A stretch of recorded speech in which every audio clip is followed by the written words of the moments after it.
काम आने वाले धन की रक्षा करे, धन से स्त्री की रक्षा करे और अपनी रक्षा धन और स्त्री से सदा करे। अर्थात संकट के समय धन की जरूरत सभी को होती है, इसलिए संकट काल के लिए धन बचाकर रखना उत्तम होता है। धन से अपनी पत्नी की रक्षा की जा सकती है। अर्थात यदि परिवार पर कोई संकट आए तो धन का लोभ नहीं रखना चाहिए, परंतु यदि अपने ऊपर कोई संकट आ जाए तो उस समय उस धन व स्त्री दोनों का ही बलिदान कर देना चाहिए। आगे श्री चाणक्य कहते हैं कि आपत्ति से बचने के लिए धन की रक्षा करें, क्योंकि पता नहीं कब आपदा आ जाए और लक्ष्मी तो चंचल है। संचय किया गया धन कभी भी नष्ट हो सकता है। श्री चाणक्य कहते हैं कि जिस देश में सम्मान नहीं, आजीविका के साधन नहीं, बंधु बांधव अर्थात परिवार नहीं और विद्या प्राप्त करने के साधन नहीं, वहां हमें कभी भी नहीं रहना चाहिए।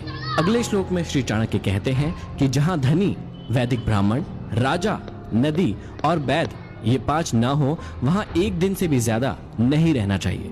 भावार्थ यह है कि जिस जगह पर इन 5 का अभाव हो, वहां मनुष्य को एक दिन भी ठहरना उत्तम नहीं होगा।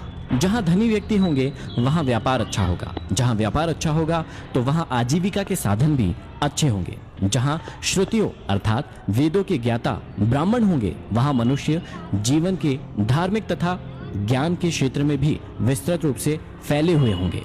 जहां स्वच्छ जल की नदियां होंगी वहां जल का अभाव नहीं रहेगा, और जहां कुशल वैद्य होंगे वहां बीमारी पास में नहीं आ सकती। आगे श्री चाणक्य कहते हैं कि जहां जीविका, भय, लज्जा, चतुराई और त्याग की भावना ये 5 चीज ना हो, वहां के लोगों का साथ कभी ना करें। श्री चाणक्य कहते हैं कि जिस स्थान पर जीवन यापन के साधन ना हो, जहां सदैव भय की परिस्थिति बनी रहती हो, जहां लज्जाशील व्यक्तियों की जगह बेशर्म और खुदगर्ज लोग रहते हो, जहां कला कौशल और हस्तशिल्प का सर्वदा अभाव हो और जहां के लोगों के मन में जरा भी त्याग और परोपकार की भावनाएं ना हो, वहां के लोगों के साथ ना तो रहें और ना ही उनसे कोई व्यवहार रखें।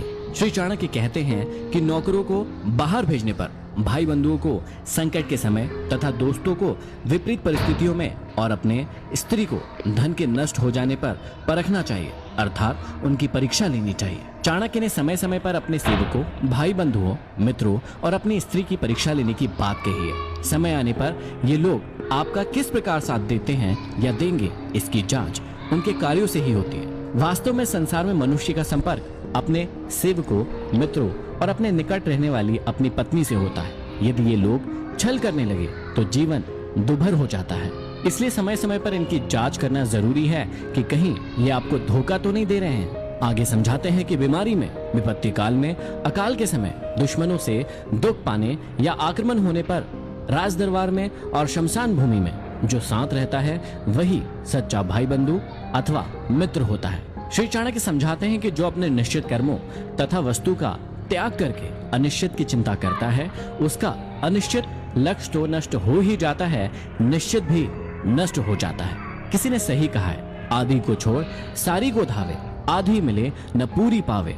जो व्यक्ति अपने निश्चित लक्ष्य से भटक जाता है, उसका कोई भी लक्ष्य पूरा नहीं हो पाता है। अर्थात भाव यही है कि आदमी को उन्हीं कार्यों में अपने हाथ डालना चाहिए जिन्हें वह पूरा करने की सामर्थ्य रखता हो। आगे श्री चाणक्य कहते हैं कि बुद्धिमान इंसान को अच्छे कुल में जन्म लेने वाली कुरूप कन्या से भी विवाह कर लेना चाहिए, परंतु अच्छे रूप वाली नीच कुल की कन्या से विवाह नहीं करना चाहिए, क्योंकि विवाह संबंध समान कुल में ही श्रेष्ठ होता है। लंबे नाखून वाले हिंसक पशुओं, नदियों, बड़े बड़े सिंग वाले पशुओं, शस्त्रधारी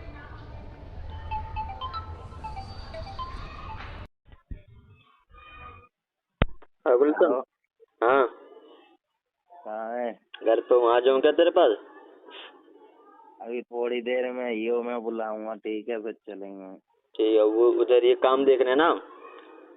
हाँ ठीक है, चल जो है।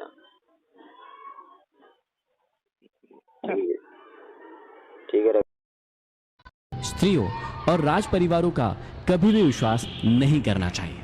श्री चाणक्य कहते हैं कि पुरुषों की अपेक्षा स्त्रियों का भोजन दुगना, लज्जा चौगनी, साहस 6 गुना और काम 8 गुना अधिक होता है।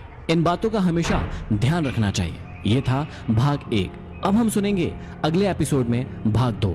आप सुन रहे हैं कुकू FM एमडी मोटिवेशन के साथ।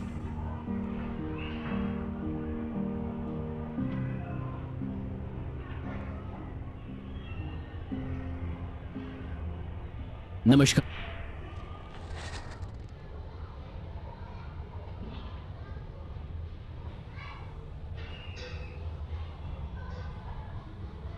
साथियों।